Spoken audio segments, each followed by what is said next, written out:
Hi everyone, and welcome to the Leadership Development Armory, episode 19. We're going through a series of understanding the different generations that youth leaders interact with. Today, we'll be hearing about understanding millennial parents. I hope you enjoy. Okay, so we'll get started. I'm sure we'll have some more people pop on as the time gets closer. But hello, everyone, and welcome back to the Leadership Development Armory. My name is Summer Bussey, and I'm the Christian Education Director for the Western Territory Youth Department. And this is the 4th season of the Armory. For the last couple weeks, we've been going through a series about understanding the different generations of people who youth leaders interact with. So we're going to hear about, we've heard about understanding Generation Alpha. We will hear about understanding Generation Z, which got postponed because of some scheduling conflicts. We're learning about today, understanding millennial parents, and in 2 weeks, we'll learn about understanding Generation X leadership. As a reminder, our overall objective is to create a space for diligent learning in order to develop and equip youth leaders. But we also want this to be a safe place to learn new things, ask questions, and make connections with fellow leaders in the Salvation Army. Today's presentation is going to be called Understanding Millennial Parents, and it is with Captain Sean and Harriet O'Brien. And they're going to be discussing some of the things that our millennial parents may be looking for so that we can prepare for ministering to their children. I'm going to ask Major Emmanuel to open us up in prayer, and then we'll hand it over to them. Welcome, everybody. Great to see you. Father God, we love you. Thank you for this opportunity. We can pause from our schedule to learn more.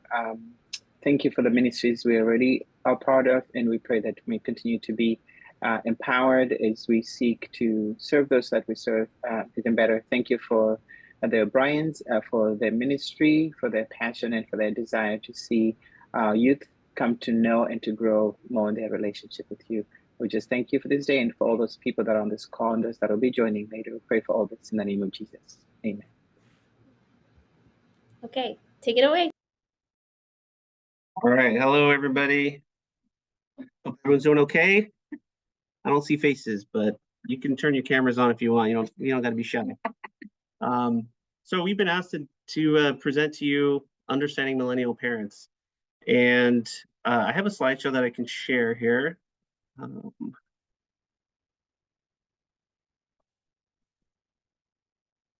Okay, can you see that? Yes? Okay, good. Yes. All right, so there's our title screen. Let's move on to what we're going to talk about today. So we'll start out just to introduce who we are, and then we'll go into what we actually want from the church for our children as millennial parents. And we're going to focus on 3 things: investment, fun, and value. So this is us, Harriet and Sean. We are considered geriatric millennials, believe it or not, because we were born between 1980 and 85.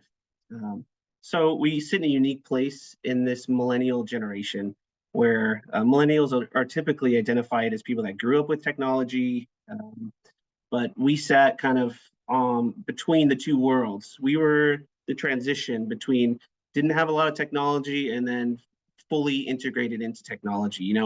We grew up with without internet, and then when we how old were we? Maybe I was in preteens, the 8th grade when dial-up. So then dial-up came in around that time. So we had a childhood without internet, and then we had the dial-up internet, and we saw all the progressions of every cell phone that you've seen, like some of you on here have as well. But that puts us in the category of geriatric millennials, and because we kind of sit in both worlds. So we're going to give you our perspective on what we want from the church. And remember, our context is as these older millennials with, we have teenage children.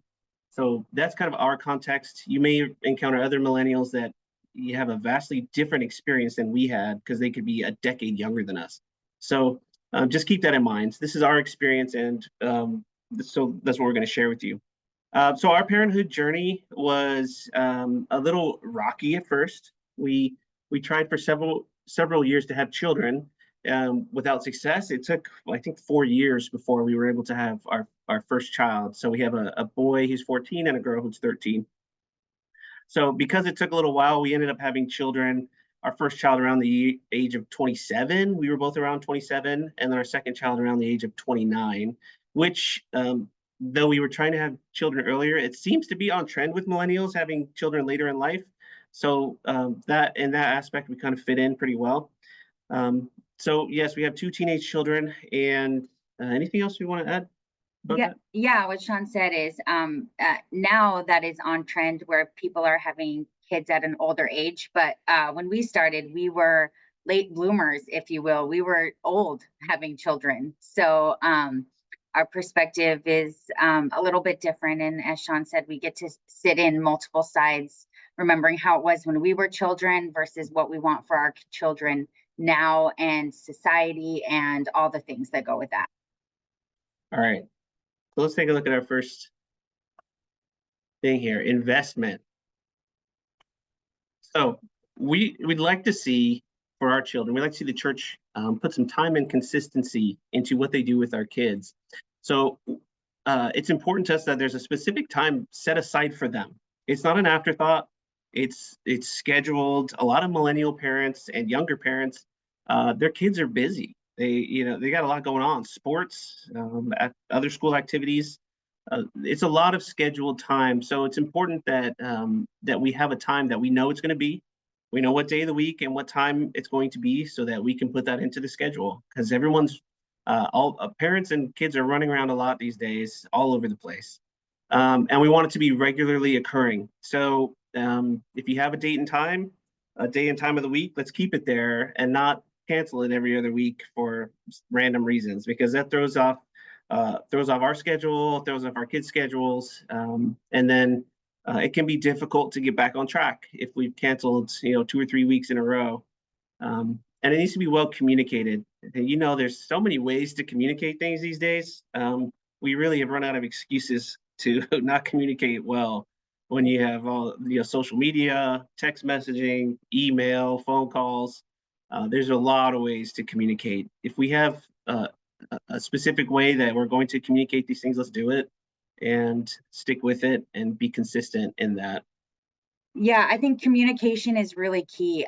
We understand that things happen and change, and we've been in situations where we've had to cancel something last minute or something has come up. But it's always important to communicate with your parents so they're not wondering, do we have programs this week? If you're going to have something that's the second Friday of every month, keep it the second Friday of every month, unless something is happening that way. Because like Sean said, there's so many other things going on with parents and kids and their schedules these days. There's a big societal expectation and for kids to be part of every single sports group and every single fundraiser and everything at their school. And we're just trying to plug some Jesus into that. But we want to make sure that it's consistent and that it's well communicated with us, because nothing is more frustrating than telling your kids that something is happening and then you find out that it's not, and it's just a whole thing. All right, planning. I think we've all been to a program or event where it was clear that there was no planning done for this. So people are smart, they're savvy, they understand, and they can tell when there hasn't been much planning put in. So let's put some thought into it. I want that for my kids, and they know too. Kids aren't dumb. They can understand when things they don't have any kind of schedule or planning put into it. And let's have some structure. It doesn't have to be a rigid structure. Let's have some kind of structure for our activities with our kids. And we learned real quick as DYS is that the empty time, the dead time, is when all the problems happen. So we want our kids to have some kind of scheduled time. It can be flexible, but let's put some kind of structure on there. We don't want our kids getting into trouble, and we don't want other kids getting into trouble either. And then we put here money. It doesn't have to be a lot of money. I always think that what's important to us is where we put our time and our money. So if our kids are important, if my kids are important to the Corps officer, they're going to put time into it. Like we said, time, consistency, planning, and you're going to put some money in it. It doesn't have to be a lot, but let's not give them the 2 or 3 day old smashed cupcakes from the food pantry, you know? I think our kids are worth more than that. They can have a new cupcake. It doesn't cost that much. But yeah, why not every now and then do something fun or different that costs a little money? Again, doesn't have to be a lot, but we put a lot of money into a lot of things. And I think our kids are worth it. That's their future. They're important to me. My kids are. Other people's kids should also be important to us as pastors. So spend a little money sometimes, even if it's not a lot. I know one of the things my kids really enjoyed recently. They went to the H Mart and they just picked out noodles. Yeah, it was noodles and a drink, which is like pennies at H Mart compared to other things. They had a blast. Yeah, so it doesn't have to be a lot, but they see and they understand. Oh, you're spending some money on me. They feel important too, I think. Okay, so fun. I'm a big fan of fun, and my kids like to have fun. Of course, they're teenagers, so that can be tricky in understanding. Well, it is fun for them because they don't always show it on their face. So maybe that's an encouragement to everybody. Is just because they don't show it on their face doesn't mean they aren't having fun. Sometimes they have a straight face and they're still having a good time, which is weird, but that's just the way it is. Youth programs for my kids, especially my son, it's really important to spend time with friends. This is why I think for him, that's why he goes, because he wants to spend time with friends, Emmanuel's kids, especially. He wants to be there if they're there. And making friends is hard these days. I think it's harder than it's ever been. Even though, like we said earlier, we're more connected than we've ever been in history. I think it's hard to make those good connections with friends, especially in person. And the church has a great opportunity to be the place to facilitate in-person friendships if we really want to take advantage of that. Because it's what are the other places? It's going to be sports and school. Kids don't gather in places like they used to. So the church, what we want is an opportunity for our kids to make friends or to spend time with their current friends. Anything you want to add? Yeah, I mean, I think it's important for us as the church to create safe spaces for our kids. And if we can do that, then we can allow those relationships to flourish. Some of my greatest relationships are those that I met in church programs or at camps or at territorial events. And it was because I was given an opportunity to have a safe space and to meet these people. And we have the ability to do that for our teens and to help guide them in the friends that they choose as well. We have an opportunity to introduce them to good people, to nice people, right? And let's try to do that as hard as it is, and to get teenagers to be motivated. They'll move at their own speed and they'll work it out. But if we provide these basic foundational things, I believe that they will latch on to that and they'll work it out for themselves. Right. So experiences. We want our kids to have new experiences, fun experiences, do something that's fun and new to them, or maybe learn something new. Again, for our context, our kids have grown up in the church. They've been to already, again, they're only teenagers, young teenagers, but they've been to hundreds of Sunday schools, hundreds of youth activities, sermons. They've been through a lot of church stuff. So do something maybe new and different that they might not have done before, or learn something new and different that they might not have learned before. Because I don't want them to be bored. I want them to have a fun time like I did growing up in the church. So let's do something different. Let's do something fun, something new. Let's try something in a different way that might surprise them. And this takes a little bit of creativity as the last point under fun here. Now I'll be honest, when we were DYSs, you get like this creativity fatigue where you're constantly trying to create new things and new experiences. So I get it. It can be a challenge. That's also why part of it is investing your time, as we talked about. You got to have time set aside for thinking up activities. Again, our kids are worth it.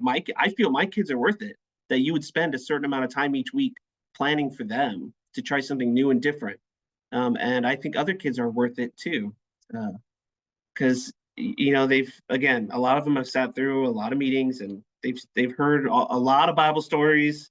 Of course, you'll get kids in there that haven't, but they'll also benefit from new and creative ways of teaching and experiencing things. So I also like to put in sanctioned mischief. So you'll see there's that little, like, those smashed pumpkins over there. Even simple things that we've tried in the past too is, after Halloween, get out all the pumpkins you can find and throw them off a balcony. The kids love doing that stuff. Just something they can't, well, they can, but they probably shouldn't be doing otherwise. But let's make it maybe some sanctioned mischief, and you can have a conversation about when it is okay to do these things and when it's not okay. And if you could be creative and tie in some kind of Bible lesson, even better. But do something creative, different. Again, I like the phrase sanctioned mischief. Yeah, and they're doing things as their church group friends, right? So even if it's something they do regularly, if they're doing it with a different group of people than they would regularly do, that sets the scene as well. Like a few months ago, Jennifer and I teach core cadets, or no, we don't. What do we teach? Girl Guards. Sorry, Girl Guards at the Torrance Corps. And part of their fabrics to fashion emblem is we took them to the thrift store and we let them pick out an outfit. And these girls had so much fun going through every single rack in the thrift store to put a winter outfit together so they could show off to the group, and stuff where we thought, oh, maybe that won't be so fun. They still talk about it.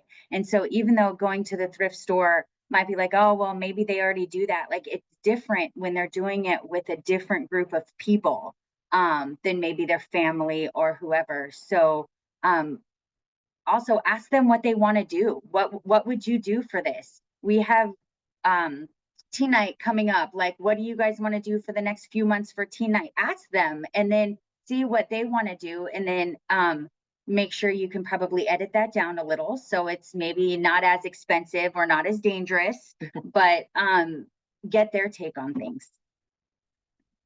Yeah, as we said at the beginning, we kind of sit in between these two generations and different experiences. When we were growing up in the church, that was the only way you got to see friends, was going to church. And so it didn't really matter to me what was happening as long as I got to hang out with my friends. Now, I've noticed with my children that, there's got to be a good reason that in their minds to go if their friends aren't going to be there, or if they don't know who's going to be there, because they can have fun and do things at home, like play their video games or be on their phone or whatever, watch movies that we didn't have growing up. So they can be entertained at home or have fun at home every day of the week. So I don't want it to seem like we have to compete with that, but I think we can provide, not without too much challenge, we can provide an element of fun in our youth programming that they would look forward to going to, whether or not those close friends are there. Although it's better if they are, I think that if there's something to look forward to for them that maybe they can't just get at home, that's important, because it's easy for them to say, I don't want to go. It doesn't sound like fun. Yeah. So the next thing is value. So I would like my corps officer to value my kids and their safety and their personality and what they have to offer. So safety, of course, like Harriet said earlier, we want them to be physically safe, but we want them to also be emotionally safe. Interactions online or over the phone, text messaging, all that stuff. Also, we want them to be safe in that. So of course, that means the people there that are working with them, your volunteers or corps officer, whoever, they got to be safe. And I know we have PTM and all that stuff these days. But we, as millennial parents, again, we worry about these things. We didn't have to worry about so many things online, or online predators, or random text messages from people, social media. We didn't have to worry about that. And so now that we see this transition and our kids their whole lives are involved with these things, we worry about it, and we don't know exactly how to handle it. We try our best to make sure they're safe online, or with anybody can contact them, it seems like. So we want our corps officers to value that safety in person and online. And I value their personality as well. They are who they are. We don't have to change all our kids into one mold. We need to value who they are. I love who my kids are. And even though, there may be some attitudes as teenagers, and They get it from their father. they're very opinionated at times, but I love who they are. And I want my core officer to love who they are too. And to understand that all these kids are different. It's okay that they're different. Value the personality of who they are, and work with it. Some are going to be more challenging than others, but try and work with it. And then what they offer, I had this picture up here that I found online, but our kids can do stuff. They don't have to just sit back and fill space.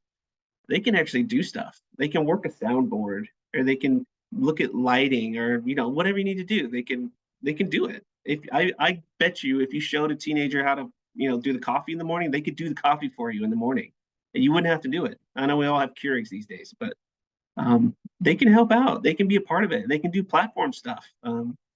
Value what they have to offer. And again, not all of them are going to be able to offer the same things.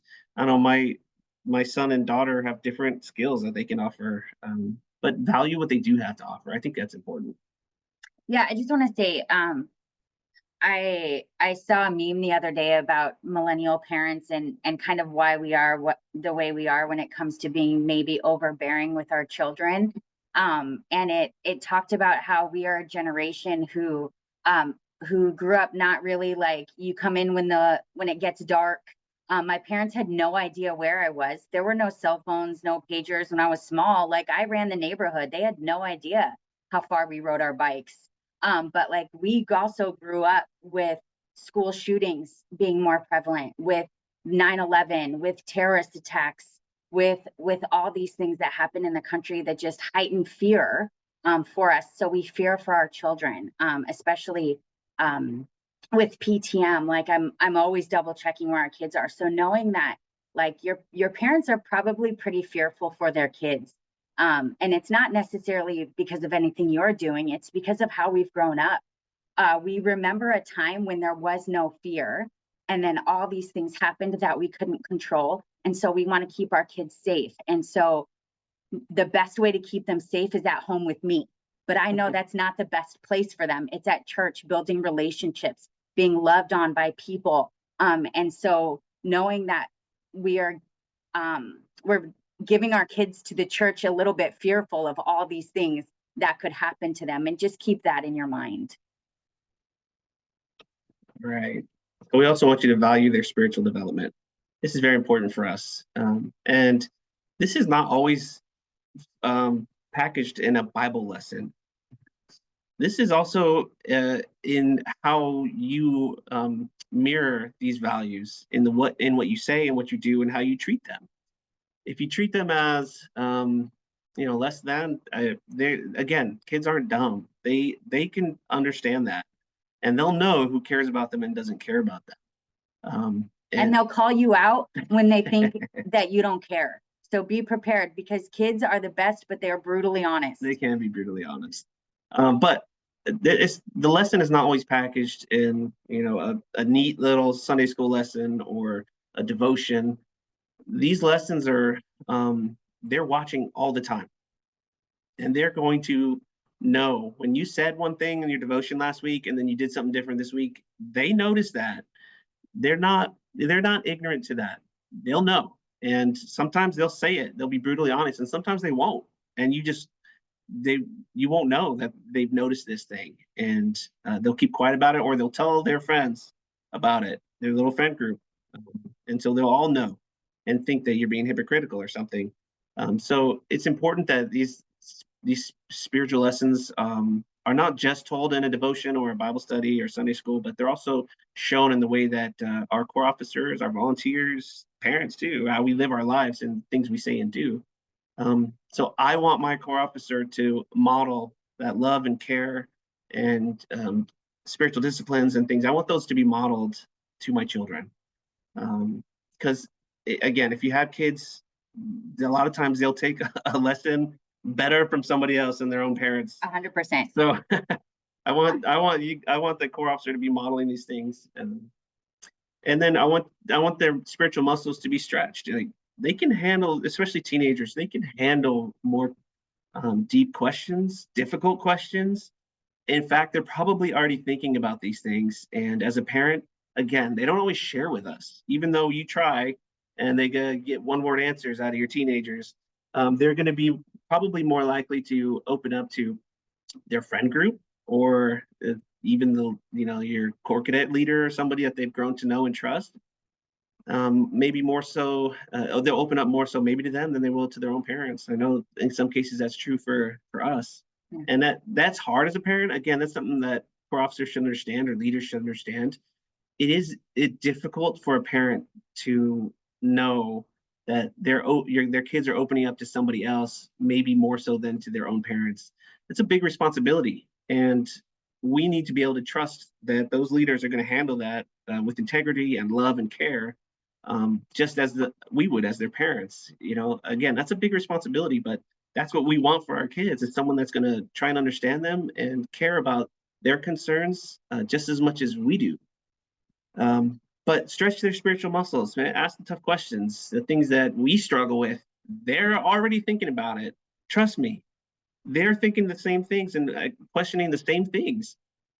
Just because they're teens or younger doesn't mean they're not encountering these things in school, or somebody that found out they're a Christian didn't ask them this question because they heard it from their parents or some kind of commentary about Christianity.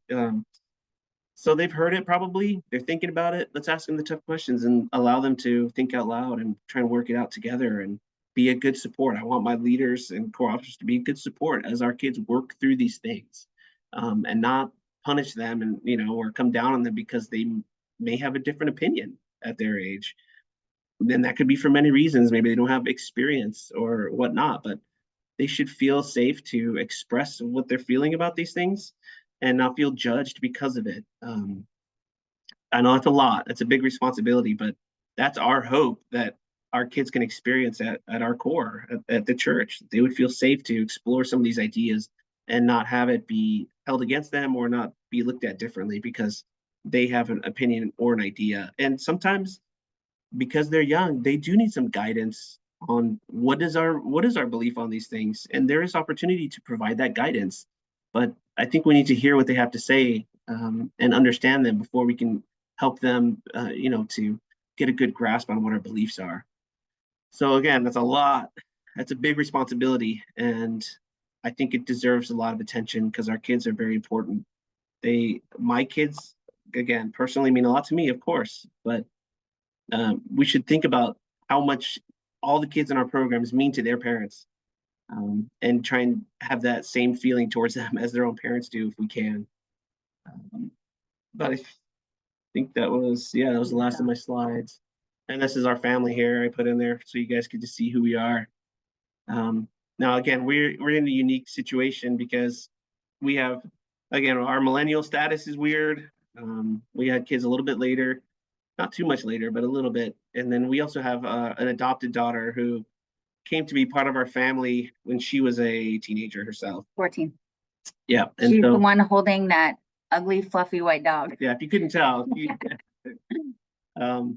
So, we've experienced trying to help her get through her schooling. She's a physician's assistant, and, she comes with her generation is a whole different set of issues, and her life has had a whole bunch of issues, and her husband's in the back there. So anyway, the tall boy in the middle there is our son, 14, and our daughter holding the cat is 13. I think that's it. Anything you want to add? I don't think so. I think we just want you to love our kids, and we want you to encourage them, and we want you to challenge them. Yep. And champion them. Point out when you think they've grown spiritually, when they answered a question maybe more maturely than they did a few weeks prior, or maybe when they've done something good that you've seen. I want you to champion them. And maybe when they've spoken in a tone that's not kind, or maybe a little too sarcastic, may or may not be my daughter. I also want you to point that out and say, I love the spirit, but I want, yeah. Yeah, I think that's another important point. Again, we've, because of where we sit in our age, we didn't quite have the helicopter parent over us. No. A lot of millennials would have had helicopter parents. So we kind of sit in there too. We feel like we're doing it sometimes, so we try not to. But listen, our kids, we believe in the church. We believe that our leaders in the church can correct our children in an appropriate way if they say something inappropriate or if they are acting inappropriately. I would expect the core officer or their leader to say that's inappropriate. That I'm okay with that, and I think it should be okay for our leaders to correct in that way. Now, you may encounter some younger millennials that don't tell my kid anything, but that's not the case for all of us. Some of us older, maybe millennials, are okay with some correction from our church leaders. But we trust the church to do that appropriately. I got yelled at by many a home league lady back in the day. Yep. I don't know. Is there any questions that you have?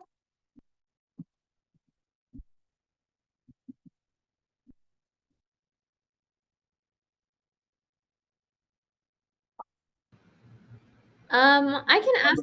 Oops, sorry. Was somebody gonna? No, that was me. No, that was Sean. Oh, okay.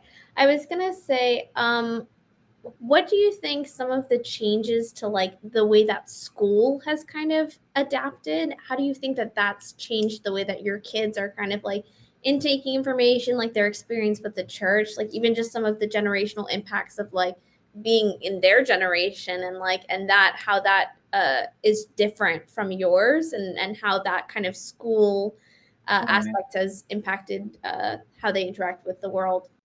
Yeah, so I find this very interesting.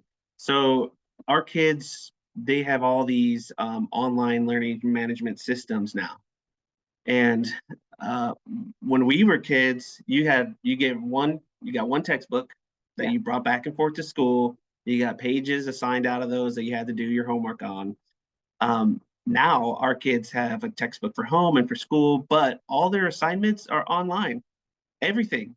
So, when we were younger, we had to learn how to adjust to this. When we were younger, we're like, oh, did you get your homework assignment from your teacher because you're gonna miss school for a day? And they're like, no, it's all online. Like, we had to adjust how we thought about how these things happen. And there may be something to this for our programs. I don't know. Like, we do Corps Cadet programs, we do our troops programs. Maybe there's something we can learn from this that our kids are very comfortable now getting information from online, getting assignments from online, printing stuff off at home, which we never were able to do as a kid, or just looking at it on their phone. I don't know how that all works with our youth programming. I don't know what that would look like, but certainly I know my kids would be more than capable of looking at information from an app or from an online learning management system like what do we use, Canvas? Yeah. Or there's what was the other one? I forget. I don't know if they're using it in school. Blackbaud. There's many different ones, but yeah, Google Drive. They got documents and stuff from. But I don't know how that would apply. But somebody smarter than me and maybe the TSU Youth Department could figure out how that might work. Thumbs up. Yeah, even like I think it's so interesting because I feel like in recent years, even just coming from an education perspective of like going to school for teaching, the things that school even have now, where in the past maybe homeschooling provided more resources for kids, at this point, like most kids are being given Chromebooks, like kids are getting so many opportunities. Some of the lessons that are happening at school, like school bands, like different clubs and other things like that, like are adding a lot of value to like the lives of our kids. And so like the question is for us as like the church, like that used to be the place where like character building was super essential because it was providing something that kids couldn't really get at school. So like how do we as the church make that more attractive even than like what schools can offer at this point? Because it's just great. So there's another element that I've been thinking about over the last few years is the character building that you get from like school sports. So when we were kids, pretty much if you wanted to play a school sport, everybody got in that wanted to do it. Pretty much. Nowadays, it's super competitive. There's a lot of kids that can't even get into their school sports because other kids have been in it since they were little, Little League and Pee Wee football and all these very intense programs since they were children. And any kid that maybe wasn't in that at an early age, now they're at a disadvantage and they may not be able to get into those programs, which again teach responsibility, showing up on times outside of school time, teamwork. There's a lot of lessons that you learn from sports, from these extracurriculars. I've been thinking about this recently. Is like, is there a way that we can provide that? Can my church provide that? I know my son has been looking at some of these programs, but he wasn't in Little League soccer. He only did it for a few years, but he loves it. Is there a way that we can help bridge a gap that many kids can't get in there, and they're discouraged because they can't make a team, and those other kids are way too good? Yeah, because I think it used to be when we were kids, like school sports and clubs, although there weren't many clubs when I was a kid in school, but those were fun things that anybody could do, anybody could join, and you learned some things. But I think nowadays, with what the expectation is that kids learn at school and with sporting and different clubs events, is that we're trying to push them so hard to succeed in whatever that means, that it's not as fun. It's not like it's not just like, okay, we're going to be on the fun soccer team. It's like, we got to win. Like, this isn't like, it's more intense than it was when we were kids, and these clubs weren't just like a place to come together. These are like, okay, we want to push you to succeed and push you to succeed. And it's if you didn't start young, you're kind of out of the loop now.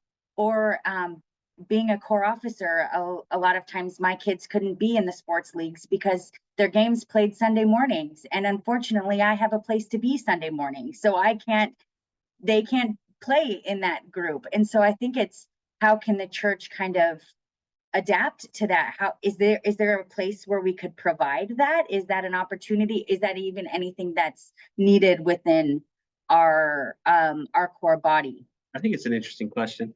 I think it may not even be a sport. It just may be these programs that we provide where they can learn those elements of teamwork and responsibility, that a lot of kids got out of sports, back in the day, and they just can't anymore unless you're really good, which is tough for a lot of kids. They don't make the team, and then they're discouraged. And they're so expensive. And they're expensive, yeah. I don't know. Those are just some thoughts as a millennial parent. I would love my kid to be involved in something like that, but it's tough to see them get so discouraged. And we try not to be a participation trophy on everything, but that's how we are. We're the participation trophy generation. We are. It's our fault. Yeah, and I think it's also just like, even from my experience as a kid, like I remember I couldn't be a part of the school musical because they rehearsed every single day after school for like 3 hours, and my parents were like, we can't do that. Like, we can't, like, you have to be at Corps Cadets, you got to be doing all of these things. And so it's just like, even like time wise, some of the commitments are so much more intense. So it's pretty crazy. It's high expectations for our kids. We have a question in the chat that says that they're struggling with connecting with their teen parents. Frequently, they're absent and trust that their child will communicate with us on electronics without involving them. So how can we connect them with the parents? They want to connect more with the parents. With the parents of the teens?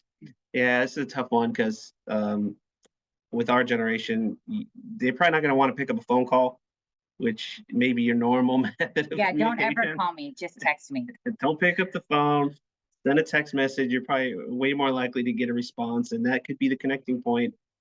Even again, what's older millennials through Facebook. I know a lot of people are moving away from that, but as older generation, we're still on there. We're still looking at it every day. But I would say probably a text message is a good opener. And then if you're going to provide, because like some of the things we were just talking about, if you've got some kind of activity or something that they're working on, and there's some kind of presentation for that, yes, like whatever that might be, I would go to it if it was my kid, even if I don't have much connection. Like, we go to school stuff, and we're not hanging out at school all the time when they had school plays and things like that. Yeah. If you put together something that they've been working on and they can display it somehow or present it somehow, I think a parent would be more likely, they would be much more likely to come to that than just a random invitation to church one day.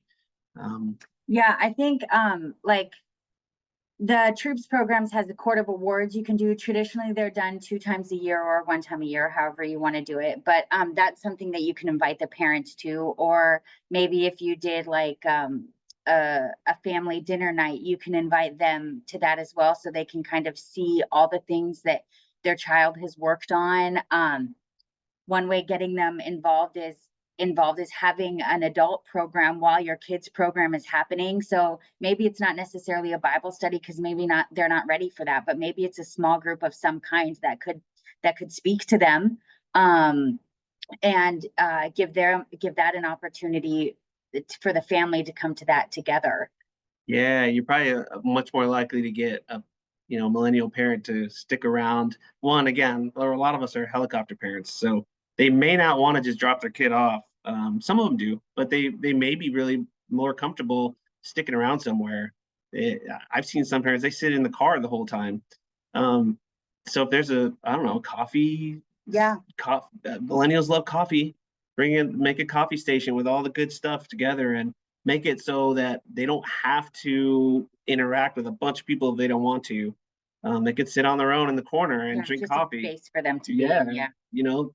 Just getting some of these entry points somewhere where then you can make an introduction. Doesn't have to be a big deal, but a text message, a space for them to be with some coffee or something, and they might stick around for a little bit, and then you get opportunities there to make a connection.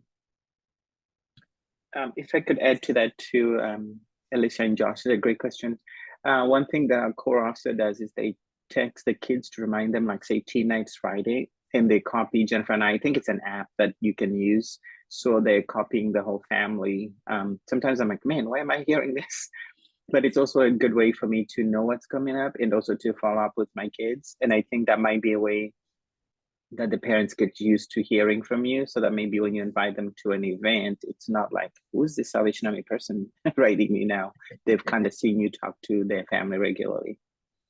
Yeah, I think that's important. I think, well, I don't think we should be texting teens just individually, all randomly. I think that violates some kind of something.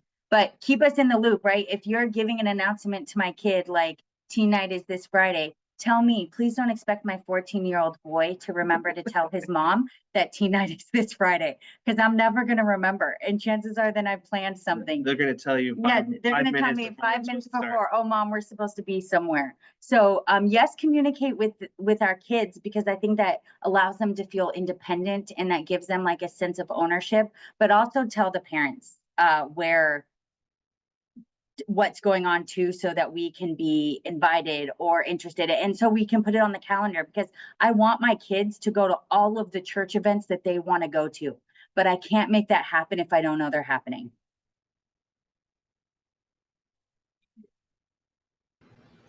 Do we have any other questions from people? Feel free to type it in the group chat, or just unmute and say something.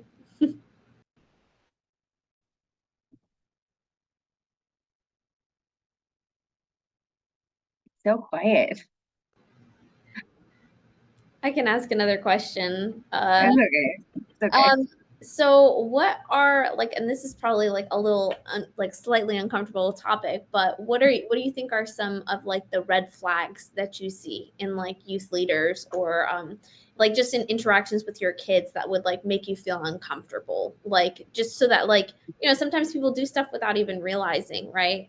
But like, what are some of the things that make you stop and say, ooh, I don't know if I want to bring my kids here, like I don't know if I trust this person, I don't know if I trust this place, like what are some of the things that we should be wary of? That's an interesting question. When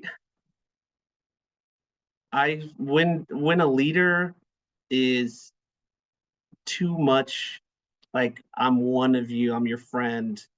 Like, I want them to be friendly. That's why it's a weird thing, because you want a good relationship, but I don't want the leader to also be like, I'm your best friend.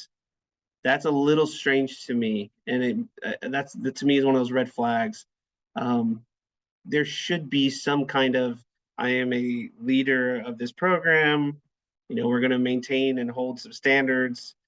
We can still have a good relationship, and we can still be friends, but you're not. I shouldn't look at you both and be like, they're on the same level, like in the same place.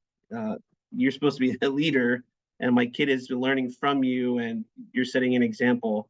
So I don't know how to even explain that well. But if I feel like they're too much into the, the teen culture, then that's a little off to me, a little strange to me. I mean, we want to know what's going on with teens, but I don't want you acting like the teenager all the time. What That's a about little looking, strange. what about looking like a teenager? Because some of us can't control that. You know what? If you're blessed to still look like a teenager, good for you. But Sitting in car with them, like half of them are taller than me, and I'm like, Yeah, and I think also like I mean, if you look at any of the PTM training videos, right? We don't want you to be any of those things. But for me also, like don't text my child all the time by themselves. That's not appropriate. They are a child and you're an adult, and I don't like that. So that's just for me. yeah, But like it could be innocent, but if I've asked you, oh hey, please, I don't feel comfortable, could you loop me in on those text messages? And also go back to the investment and the value. If I don't think you value my kids, I don't want them there. If you're going to continue to give them moldy things from the food pantry and not plan anything and not champion them, then if you're acting like you don't want them there, I don't want them there either. And I think that's a red flag, not in like the creepy red flag sense, but in the red flag that I know you have a lot going on, but if my kid isn't important to you to value them and to keep them safe and to plan things for them, then I don't want them to be there. yeah. When it comes to programming, I agree. If it's evident that there's not been planning done, or they're doing the bare minimum for these kids, like why I'm going to take better care of them and do more for them at home than if they're coming to church. And I get it, not everyone has a budget for stuff, and schedules are tight. I get it, but I think our kids are important enough that we carve out some time, and we carve out a little bit of our budget to invest in them and value them and let them be involved in stuff. And like we said, if they're just coming to fill a seat because you're looking at stats, or because you have to do programs, if you're just doing it for those reasons, I mean, I'm not that interested in my kids going there. I want these things to happen because it's good for our kids, and we want to provide these opportunities for our kids to grow and learn and be stretched. Yeah, I mean, after every Wednesday night or family night at Torrance or a divisional event or something, I asked my kids, was it worth it? Did you have fun? Did you feel like you were valued? Did you feel like they put time and energy into it? And you have to take it with a grain of salt hearing answers from teenagers, right? So you got to dig a little bit and stuff. But if you're constantly hearing no, then maybe it's something to evaluate. And I understand that as a core officer, you might not always have core helpers or core leaders or volunteers. And sometimes it's you doing every which program, and sometimes maybe something fell through the cracks. So it's a movie and popcorn for today. There's nothing wrong with that. But like, if my kids aren't feeling loved or valued consecutively, then maybe that's not great for me. Yeah, and I think we've talked about this before, but also making sure to communicate that with the space that you have too, right? Like, I'm sure that as a parent, like walking into a place that doesn't look like it's ready for your children, can be really discouraging, right? It's kind of like why if you can't even invest in like the space in which the children are staying, like how are you supposed to invest in the children, right? Or like the teens, or whatever age group it is, right? Just like if a nursery didn't have like plug covers, like you kind of be like, are you ready for 2-year-olds, because they stick their fingers and everything. Yep. Any other questions? What we got on here? Kathy Dooley, I know you have a question. What are you doing? This goes Calling against people all out. my introverted self. Hey, actually, you know what, Sean, you're right. I do have a question. My question is if you have any tips for dealing with those parents that don't want the pastors to correct their children, even if they're doing something, dangerous, or running on the pews, Yes. stuff like that. Yes. I think it's perfectly acceptable to express your expectations, not only to the kids, but to the parents up front. And the first time they come, as long as you're not aggressive about it, obviously. But I think it's perfectly acceptable to tell them what the expectations are. We have certain rules here, and it's not because we don't want your kids to have fun or to express themselves. It's because we value your children, and we value the other children that are here, and we want everyone to have a good experience and be safe. So if these expectations aren't met or they're breaking our rules, we will have a conversation and let them know ahead of time. This is what we expect. These are the results when the rules are broken or expectations aren't met. And I think that conversation has to happen right at the start. As a parent, as a millennial parent, I'm okay with hearing that right away. So I know what I'm getting my kids into, and I know what's expected of me and of them. Well, I think they're used to it too, because even my son recently went to winter formal, and I had to sign a sheet and he had to sign a sheet of the expectations that they would have in this outside venue, their behavior, what they would bring, their attitude, and what they would wear. And if they violated any of those things, it was up to the parent to come and pick them up. They knew ahead of time what the expectation is. And our PTM standards say that what are our rules, right? Sometimes we have pamphlets for our programs like, these are our expectations. These are our rules. We used to go over all the rules before program started in September and then bring it back again in January to remind everybody, this is how we act. This is the cell phone policy. This is the bathroom policy. This is how we act. We'll give you a warning after that. You and I, we're going to have a little conversation with your parent, which no kid wants to have, right? And then after that, if they still don't behave, then I'm sorry, I'm going to have to not let you come this week or whatever the consequences that you've worked out. But I think it's fair for adults to know what the expectation is going in. I mean, we as parents, I know what the expectation is for my job, what my job expects of me and how to behave. I have to sign something. Employees have to sign an employee handbook. We have to do these things of what's expected of us.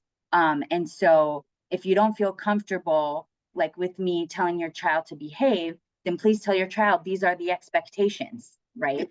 So Yeah. You don't want it. You wouldn't want it to be like we only have a contractual relationship with parents. Like you don't want that, Yeah. obviously. But I think it's unfair to the parent and the child to just be dropped off at a program and the kid acts out in some way, but they have no idea they're breaking a rule or doing something wrong, and then it's a whole thing. It's probably better just at the very beginning, and whatever opportunity that looks like, whether they're coming through the food pantry or just walked into church one day, and they want to come to programs, whatever it is, whatever that entry point is, like somehow you relay some of these expectations if they're going to be coming to programs. Yeah.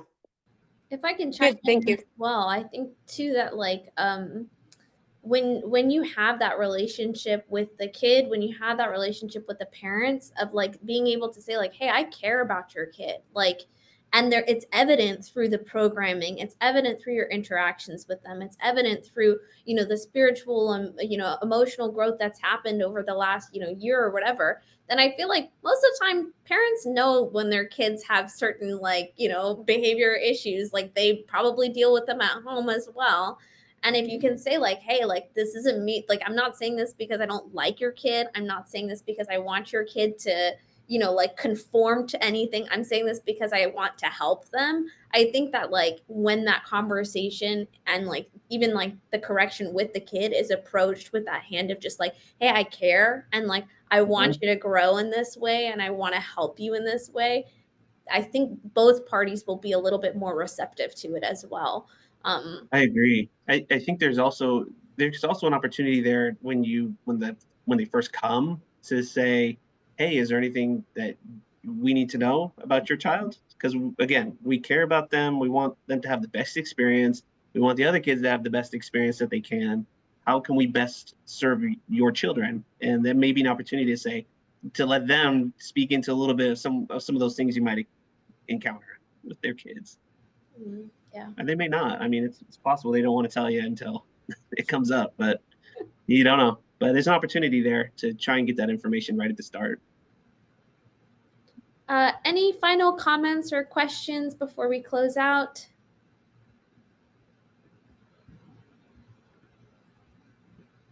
Okay. For me, it's, thank you, captains, for this information. Sometimes we just focus on the kids programs, activities, but it's important to have feedbacks from the parents. And I think we're gonna implement this one at our corps, so we can have more feedback from their perspective, and not only for because of the kids. Yeah. Thank you for sharing how invest, planning, money, fun experience, creativity, invest in our corps, but also in our kids, but paying attention also to their parents. Yeah, I think this is a great topic, by the way, because and you're right on, because we used to be, again, back in the day, you could drive a van out to a neighborhood and kids would just pile in. Like, parents only had to be minimally involved. Kids would just pile in the van and then you drop them back off in the neighborhood and then go home. These days, you need the parents' investment of their time and energy to get those kids to those programs, because you can't just pick up kids randomly anymore. The parents are really going to be most of the time dropping them off these days. If you do pickups, you're probably going to be communicating with those parents for times and where you're going to be, when you're going to be there. So yeah, investing in the parents and communicating with the parents nowadays is more crucial than ever when it comes to our youth programs. Yeah, and you can even see, like, the orange strategy always talks about caring for the whole family, right?